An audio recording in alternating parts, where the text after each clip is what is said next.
अस्सलाम वालेकुम dear students, आज हम क्वाड्रेटिक इक्वेशंस को सॉल्व करेंगे बाय फैक्टराइजेशन। ठीक है, इस वीडियो को देखने के बाद इंशाल्लाह आप किसी भी क्वाड्रेटिक इक्वेशन की फैक्टराइजेशन आसानी से कर लेंगे। ठीक है, किसी भी क्वाड्रेटिक इक्वेशंस की फैक्टराइजेशन करनी हो तो सबसे पहले आपने उसको स्टैंडर्ड फॉर्म में लाना है। एक्स स्क्वायर एक्स कांस्टेंट और राइट साइड पे 0। उसके बाद आपने क्या करना है, फर्स्ट और लास्ट टर्म का प्रोडक्ट लेना है। X square multiply 49 x square plus plus plus plus 49 x square, first और लास्ट का प्रोडक्ट। मिड वाली टर्म हमारे पास है 14 प्लस 14 एक्स।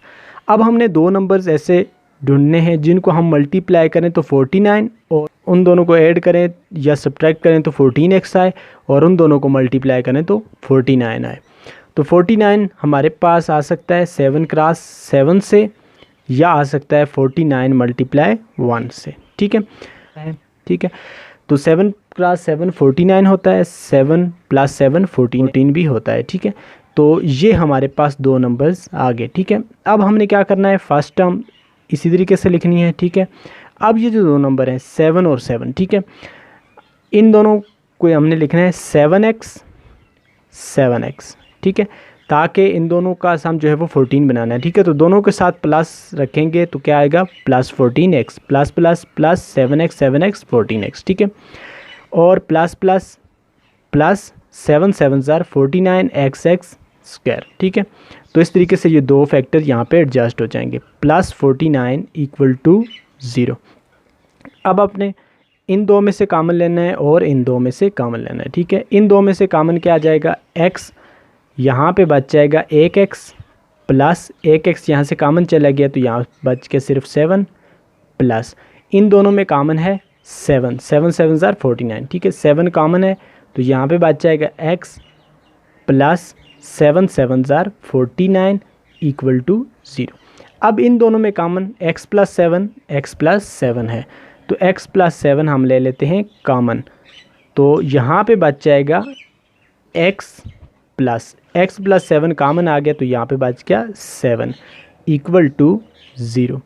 अब यहाँ पे दो फैक्टर्स हैं जिनका प्रोडक्ट किसके बराबर है, 0 के बराबर है। ठीक है, तो ज़ीरो फैक्टर प्रॉपर्टी के अकॉर्डिंग अगर दो फैक्टर्स p और q हों, उनका प्रोडक्ट 0 के बराबर हो तो मुमकिन है कि p 0 होगा या सेकंड फैक्टर q 0 होगा। ठीक है, तो यहाँ पे भी दो फैक्टर्स का प्रोडक्ट मल्टीप्लिकेशन उनकी 0 के बराबर है, तो इसका मतलब है first x plus 7 equal to 0 और second factor x plus 7 equal to 0। ठीक है, तो यहाँ से अगर हम x की वैल्यू निकालें तो ये प्लस 7 राइट साइड पे शिफ्ट होगा तो बनेगा -7, और यहाँ पे ये जो प्लस 7 है ये भी राइट साइड पे शिफ्ट होगा तो बनेगा -7। तो हमारे पास जो सोल्यूशन सेट आया वो है -7 -7। तो इस तरीके से फैक्टराइजेशन को यूज़ करते हुए आप आसानी से वेरिएबल की वैल्यू फाइंड कर सकते हैं, इक्वेशंस को सॉल्व कर सकते हैं। दूसरा क्वेश्चन है हमारे पास, ये भी स्टैंडर्ड फॉर्म के अंदर मौजूद है। ठीक है, ये क्वेश्चन स्टैंडर्ड फॉर्म में एक्स स्क्वायर एक्स और कांस्टेंट और राइट साइड पे 0। ठीक है, तो फिर वही काम करेंगे, फर्स्ट और लास्ट का प्रोडक्ट लेंगे। Plus plus plus x square multiply 12x square, और मिडिल वाली जो टर्म है x वाली वो हमारे पास क्या है, -7x। फिर हमने दो नंबर्स ढूंढने हैं जिनको हम मल्टीप्लाई करें तो 12x स्क्वायर आए और 8 सब्ट्रैक्ट करें तो -7x।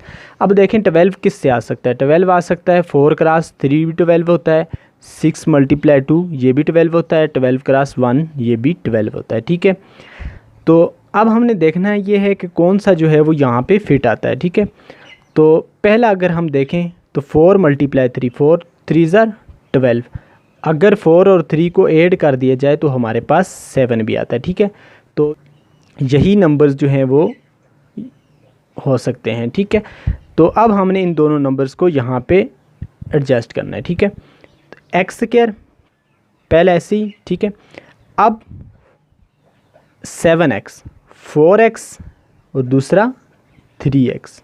ठीक है, अब साइन को कैसे एडजस्ट करना है। ठीक है, दोनों को ऐड करना है, ऐड भी होंगे और उनके साथ साइन भी माइनस आएगा। ठीक है, तो अगर पहले के साथ भी माइनस लगाया दिया जाए और दूसरे के साथ भी माइनस लगा दीजिए। जो माइनस माइनस प्लस होगा, 4x प्लस 3x 7x हो जाएगा और लगेगा भी माइनस। ठीक है, तो इसी तरीके से मल्टीप्लिकेशन को भी चेक कर लें। Minus minus plus sign, 4x multiply 3x, 4 3 ज़ार 12 xx स्क्वायर। तो मल्टीप्लिकेशन भी बराबर है और मिडिल टर्म भी बराबर है, साइन भी बिल्कुल सेम आ रहे हैं। तो इसका मतलब नंबर्स यहाँ पे एडजस्ट हो सकते हैं। Plus 12 equal to 0। ठीक है, यानी कि मिडिल टर्म जो है वो -7x वो -4x -3x में टूट चुकी है। ठीक है, अब हम पहले दो में से कॉमन लेंगे और थर्ड और फोर्थ में से कॉमन लेंगे। तो पहले दो में से कॉमन लेंगे तो यहाँ पे कॉमन आ जाएगा x और यहाँ पे बच जाएगा 1x माइनस x बाहर कॉमन चला गया तो यहाँ पे बच गया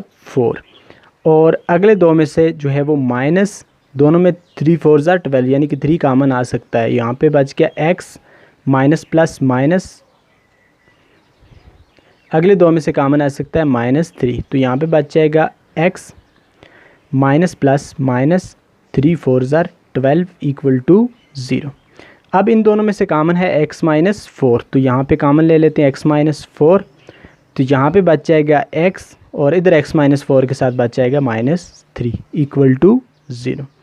फिर ज़ीरो फैक्टर प्रॉपर्टी, दो फैक्टर्स ज़ीरो के बराबर हैं इन दोनों का प्रोडक्ट। तो इस तरीके से x minus 4 equal to 0, first equal to 0 और सेकंड इट इक्वल टू 0 और second equal to 0, x minus 3 equal to 0, x is equal to -4 right side पे मूव होगा तो बनेगा +4 और x is equal to -3 right side पे move होगा तो बनेगा +3। इस तरीके से हमने x की वैल्यू फाइंड कर ली और हमारा सोल्यूशन सेट बना 4 और 3।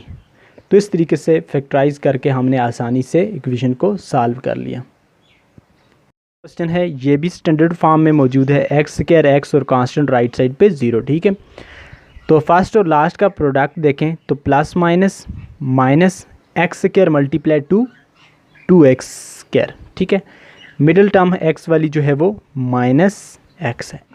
अब हमने दो नंबर्स ऐसे ढूंढने हैं जिनको मल्टीप्लाई करें तो -2x स्क्वायर आए और ऐड सब्ट्रैक्ट करें तो -x आए। ठीक है, अब देखें 2 कैसे आ सकता है। 2 आ सकता है 2 मल्टीप्लाई 1 से। ठीक है, इसके अलावा और 2 नहीं आ सकता हम अगर मल्टीप्लाई करें। ठीक है, तो यही पास आगे 2 मल्टीप्लाई 1 तो हमारे पास बनेगा 2 और 2 माइनस 1 करेंगे तो वो हमारे पास आ जाएगा। ठीक है, तो अब हम इसको करते हैं x स्क्वायर, एक हमारे पास है 2x और दूसरा हमारे पास है 1x यानी कि इस तरीके से 1x लिखें या सिर्फ x लिखें। ठीक है, अब देखें बड़ी वैल्यू के साथ हमें माइनस साइन रखना पड़ेगा तब जाकर यहाँ पे माइनस आएगा और इधर प्लस रखेंगे तो तब प्रोसेस जो है वो सब्ट्रैक्शन का होगा। ठीक है, माइनस प्लस माइनस, बड़ी वैल्यू के साथ माइनस साइन है तो लगेगा भी माइनस और 2x में से x सब्ट्रैक्ट होगा तो x और -2 साथ में ऐसे ही इक्वल टू 0। मल्टीप्लिकेशन भी आप चेक कर सकते हैं, minus plus minus 2x multiply x 2x square -2x square यहाँ पे पूरा है। मल्टीप्लिकेशन भी पूरी है और मिडिल टर्म भी आ रही है।